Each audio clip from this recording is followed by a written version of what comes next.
এই যে মেজবাউদ্দিন ফরাজ সাহেব সে একটি মিটিংয়ে সে প্রকাশ্যে আমাদের আইনজীবীদের সম্বন্ধে কটূক্তি করেছে এবং আইনজীবীদের মান সম্মান নষ্ট করেছে এবং একটা বাজে মন্তব্য করেছেন। সেই জন্য সারা বাংলাদেশের আইনজীবীরা আজকে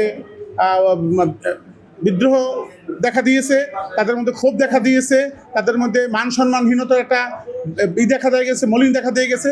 সুতরাং এই প্রতিবাদে আমরা এই সাংবাদিক সম্মেলন আমাদের মাননীয় সভাপতি সাহেব আমাদেরকে নিয়ে এখানে আপনাদের দ্বারস্থ হয়েছেন, আমরা এর তীব্র প্রতিবাদ জানাই। তারা কিন্তু টাউট বাটপার হয়। আমরা বরিশাল জেলা আইনজীবী সমিতির সকল সদস্যবৃন্দ সহ সারা দেশের আইনজীবীবৃন্দ জনাব মেজবাউদ্দিন ফরহাদের উক্তরূপ বক্তব্যে ব্যথিত ও দুঃখিত।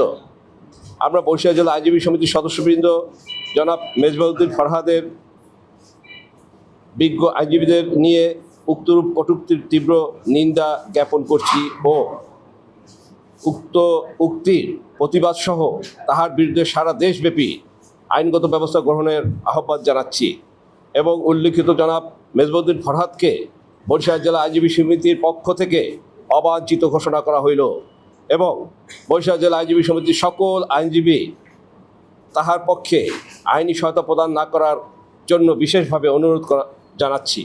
আমার সাথে বরিশাল জেলা আইনজীবী সমিতির সাবেক সম্পাদক, বর্তমান জেলা ও দায়রা জজ আদালতের পিপি জনাব আবুল কালাম আজাদ, আমার সাথে বরিশাল মহানগর দায়রা জজ আদালতের সম্মানিত পিপি এবং সাবেক সম্পাদক বরিশাল জেলা আইনজীবী সমিতির জনাব নাজিমুদ্দিন আহমেদ পান্না এবং সাবেক সম্পাদক জনাব মোহাম্মদ শহীদ হোসেন এবং বর্তমান সম্পাদক জেলা আইনজীবী সমিতির বর্তমান নির্বাচিত সম্পাদক জনাব মির্জা মোহাম্মদ রিয়াজ সহ সভাপতি অসীম কুমার বারোই, জাতীয়তাবাদী আইনজীবী ফোরামের বিজ্ঞ আইনজীবী সদস্য সচিব জনাব আবুল কালাম আজাদ ইমন সহ অনেক বিজ্ঞ আইনজীবী উপস্থিত আছে।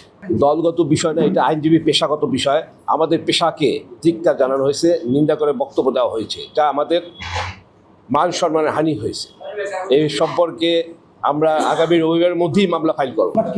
বরিশাল জেলা আইনজীবী সমিতির পক্ষ থেকে আগামী রবিবার মামলা ফাইল করা হবে এবং তার বিরুদ্ধে আরও কঠোর ব্যবস্থা গ্রহণ করা হবে ইনশাআল্লাহ। এবং এই বক্তব্যের মাধ্যমে যেহেতু মেজবাউদ্দিন ফরহাদ সাহেব জাতীয়তাবাদী দলের একটি পোস্ট হোল্ড করে, সে আইনজীবী সমাজের বিপক্ষে জাতীয়তাবাদী দলকে দাঁড় করিয়ে দিয়েছে। আমাদের সকল কার্যক্রমেই কেন্দ্রীয় আমাদের জাতীয় আইনজীবী ফোরাম কেন্দ্রীয় কমিটি আছে, তাদের নির্দেশে আমরা যে কর্মসূচি পালন করতে বলে সেই অনুযায়ী আমরা প্রত্যেকটি পরবর্তী স্টেপগুলো নেওয়া হবে বরিশাল জেলা আইনজীবী সমিতির পক্ষ থেকে।